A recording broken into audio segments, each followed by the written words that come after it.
In this little summary of the world, our students are endearingly referred to as Generation Z because of certain characteristics.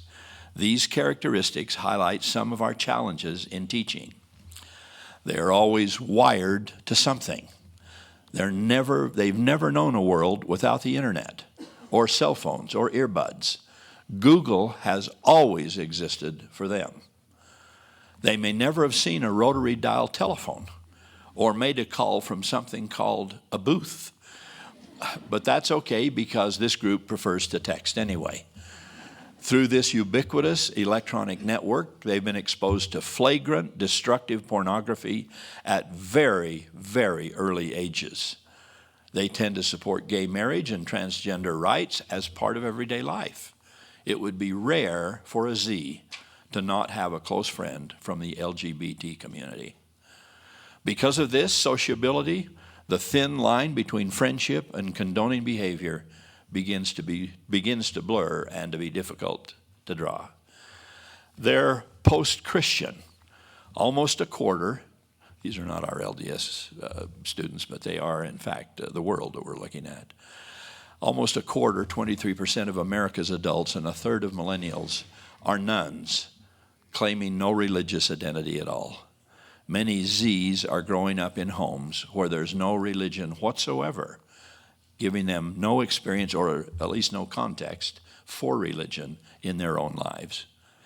A recent study into Australian teens' attitudes toward religion made headlines for its findings that 52% of them do not identify with any religion and only 37% believe in God.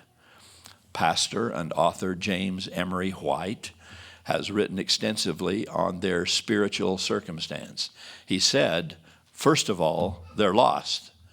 They are not simply living in and being shaped by a post-Christian cultural context. They do not even have a memory of the gospel or a gospel context.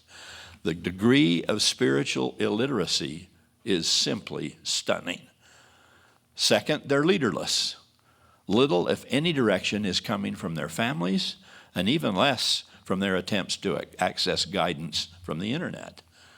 According to an article published in USA Today, Generation Z is the loneliest subgroup we have known in society.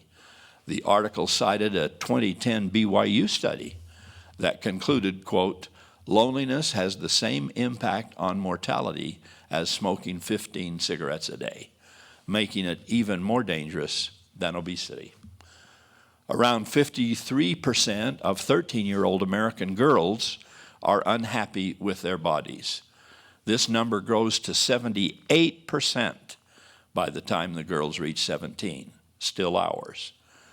Over 50% of teen girls and 30% of teen boys use unhealthy weight control behaviors such as skipping meals, fasting, smoking cigarettes, vomiting, and taking laxatives. Lastly, they have short attention spans.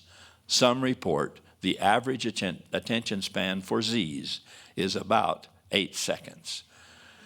I would have lost them in the first 3 bullets we have shown here. Well, seminary and institute teachers are not going to solve all of these problems overnight. But the brethren do look to you to be well-versed, well-prepared, spiritually in tune, and significantly able to address these issues when they arise, and to deal with them if you have to in real time.